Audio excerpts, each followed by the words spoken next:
ഉറക്കം ശരിയാവാത്ത കാരണം രണ്ടാമത് ഉറങ്ങി എണീക്കാണ് കേട്ടോ ഇത്.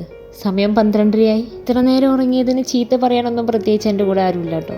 ഞാൻ ഒറ്റയ്ക്കല്ലേ. ചില സമയത്ത് അമ്മയുടെ ചീത്തയൊക്കെ ഞാൻ മിസ് ചെയ്യാറുണ്ട്. ജീവിതം ബോറടിച്ച് തുടങ്ങുന്ന എപ്പോഴാണെന്നറിയാമോ? പ്രത്യേകിച്ച് ഒരു മാറ്റങ്ങളും ഇല്ലാതെ ദിവസവും ഒരുപോലെ പോകുമ്പോഴാണ് നമുക്ക് ബോറടിക്കുക അല്ലേ? പക്ഷെ അതിലും രസം എന്താ അറിയേണ്ടത്, എൻ്റെ ഓരോ മണിക്കൂർ എന്തെല്ലാം വരാൻ പോകുന്നു എന്ന് എനിക്ക് മുൻകൂട്ടി അറിയാം. പ്രത്യേകിച്ച് ഒരു ഗസ്റ്റോ ഒരു ഫോൺ കോളോ ഒരു മെസ്സേജോ ഒന്നും വരാനില്ല.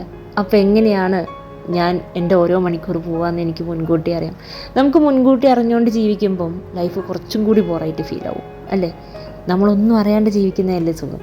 പെട്ടെന്ന് ട്വിസ്റ്റേഴ്സൊക്കെ വരുമ്പോൾ അങ്ങനത്തെ പ്രത്യേകിച്ച് ട്വിസ്റ്റേഴ്സ് ഒന്നും നടക്കുന്നില്ലെന്നേ. മോർണിംഗ് എണീറ്റ് ഒരു ചായ വേണം. ഈ ചായക്കുള്ള വെയിറ്റിംഗ് ആണ് ഈ റാക്കിൻ്റെ മുകളിൽ കയറിയിരിക്കൽ. എനിക്ക് ഏറ്റവും ഇഷ്ടമുള്ള പ്ലേസാണ് കേട്ടോ അത്.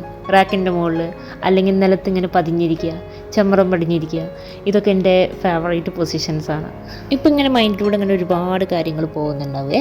ലൈഫ് ഇങ്ങനെ സ്റ്റെക്കാൻ തോന്നുന്ന സമയമാകുമ്പോഴേക്കും എൻ്റെ ചായ തിളയ്ക്കും. അപ്പോൾ എനിക്കൊരു സമാധാനമാണ്. സത്യം പറഞ്ഞിട്ടുണ്ടെങ്കിൽ ഈ ചായ കൂടി ഇപ്പോഴല്ല മുന്നേ ഉണ്ട്.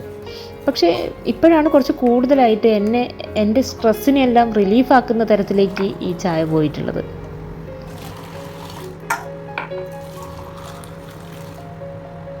നോക്കി ചില സമയത്തൊക്കെ ഈ ചായ ഇങ്ങനെ അങ്ങോട്ടും ഇങ്ങോട്ടും പാരുന്നേ എത്ര പ്രാവശ്യം ഞാൻ അങ്ങോട്ടും ഇങ്ങോട്ടും ആക്കിയെന്ന് ചോദിച്ചപ്പോഴും എനിക്കറിയില്ല. ഇതിങ്ങനെ നിർത്താത്തൊരു പ്രോസസ്സായിട്ടൊക്കെ പോകും. മൈൻഡ് കൈ കിട്ടാണ്ടിരിക്കുമ്പോഴാണ് അങ്ങനെ പോവാറ്. കഴിഞ്ഞ വീഡിയോയിൽ ഞാൻ എൻ്റെ ഫ്രണ്ട് സർക്കിളിനെ പറ്റി പറഞ്ഞില്ലായിരുന്നു, പ്രത്യേകിച്ച് ഒരു ഫ്രണ്ട്സും ഇല്ലാന്ന്. അത് നിങ്ങൾ എത്രത്തോളം പേര് വിശ്വസിക്കുന്നുണ്ടെന്ന് എനിക്കറിയില്ല. പക്ഷെ ഇപ്പം ഒരു ഫ്രണ്ടിൻ്റെ ഒരു മെസ്സേജ് പോലും എൻ്റെ ഫോണിൽ വരാനില്ല എന്നുള്ളത് എനിക്ക് 100% ഉറപ്പ് പറയാട്ടോ. ഇപ്പം എല്ലാത്തുനിന്നുള്ളൊരു ഒളിച്ചുള്ള ജീവിതമാണ്. അവരെന്നെ ഓർക്കാനായിട്ട് ഞാനൊന്നും ഇട്ട് കൊടുക്കാറില്ല. ഒരു വാട്സപ്പിൽ സ്റ്റാറ്റസ് പോലും ഇടുന്നില്ല. എല്ലാത്തുനിന്നും ഒരു മുങ്ങി നടക്കുക എന്ന് പറയില്ലേ. കഴിഞ്ഞ തവണ നാട്ടിലേക്ക് ലീവിന് പോയപ്പോഴേ ഒരു ഫ്രണ്ട് പറഞ്ഞു, എടാ നീ നാട്ടിലുണ്ടല്ലേ, നീ എന്നെ കാണാൻ വരുമോ വെച്ചു. ഞാൻ പോയി. അങ്ങനെ ഞങ്ങൾ 2 മണിക്കൂർ ഇരുന്ന് സംസാരിച്ചേ. അതിലാകെ ഞാൻ 15 മിനിറ്റേ സംസാരിച്ചിട്ടുണ്ടാവുള്ളൂ. എൻ്റെ ജോബൊന്നും ശരിയായില്ലടാ, കരിയറിനൊരു ഗ്യാപ്പ് വരുന്നു, വീട്ടിലിരുന്ന് ആകെ ബോറടിച്ചു എന്നൊക്കെ പറഞ്ഞ് കുറച്ച് കാര്യങ്ങളെ പറഞ്ഞുള്ളൂ. ഓൺലൈൻ ട്യൂട്ടറിങ് ചെയ്യുന്നുണ്ടെന്നും പറഞ്ഞു. ഇപ്പം അടുത്ത് അതേ ഫ്രണ്ട് എൻ്റെ വിശേഷങ്ങൾ തിരക്കി എനിക്ക് മെസ്സേജ് ചെയ്തു. എന്തായാലും അന്ന് പോയതല്ലേ, ഇപ്പോഴും ഫ്രീ ആയിട്ട് തന്നെ ഇരിക്കുകയാണോ റൂമിൽ? എന്താണ് നിൻ്റെ അൽക്കുലത്ത് ഓൺലൈൻ പരിപാടികളൊക്കെ ഇപ്പോഴും ഉണ്ടോ, അതോ സ്കൂളിലൊക്കെ കൊടുക്കാറുണ്ടോ നീ CV? ഇങ്ങനെയൊക്കെ ചോദിച്ച് നിന്നപ്പോഴാണ് ഞാൻ അന്ന് പറഞ്ഞ അതേ പോയിന്റ് തന്നെയാണ് ഞാനിപ്പോഴും നിൽക്കുന്നത്. പ്രത്യേകിച്ച് ഉയർച്ചയൊന്നും വന്നില്ല എന്ന് എനിക്ക് പറയാൻ കഴിഞ്ഞില്ല. ഞാൻ ചുമ്മാ ഇന്നങ്ങ് പതിയെ അങ്ങ് ഇറങ്ങി. ഇതാണ് അവസ്ഥ. ഇങ്ങനെയാണ് എൻ്റെ ഓരോ ഫ്രണ്ട്സിനെയും ഞാനായിട്ട് അങ്ങ് ഒഴിവാക്കിയത്.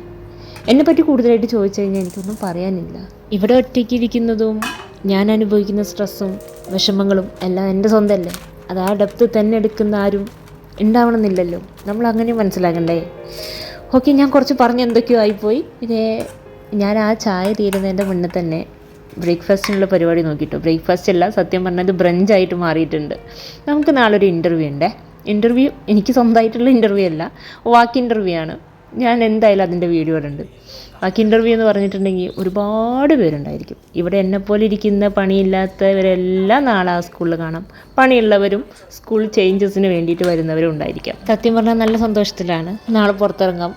കാരണം നമ്മൾ CV അയച്ചിട്ട് അവർ നമ്മളെ സ്കൂളിലേക്ക് വിളിക്കുന്നു പ്രതീക്ഷിച്ചിരുന്നിട്ടുണ്ടെങ്കിൽ ഇപ്പം അടുത്തൊന്നും ഞാൻ സ്കൂൾ കാണില്ല. സർട്ടിഫിക്കറ്റ് വെറും പേപ്പർ മാത്രമേ തോന്നിയത് ഇവിടെ വന്നതിൻ്റെ ശേഷം കേട്ടോ. പൈസയുടെ ആണെങ്കിലും മൂല്യം വർദ്ധിക്കുന്നത് അത് ഉപയോഗിക്കുമ്പോൾ മാത്രം. എടുത്തു വെക്കുകയാണെന്നുണ്ടെങ്കിൽ അത് വെറും പേപ്പർ മാത്രം അല്ലേ. അപ്പം നമ്മൾ സർട്ടിഫിക്കറ്റും കാര്യങ്ങളെല്ലാം ചെക്ക് ചെയ്തിട്ടുണ്ട്. നാളെ അവർ ചോദിക്കുമ്പോൾ എല്ലാം റെഡി ആയിട്ടിരിക്കണം.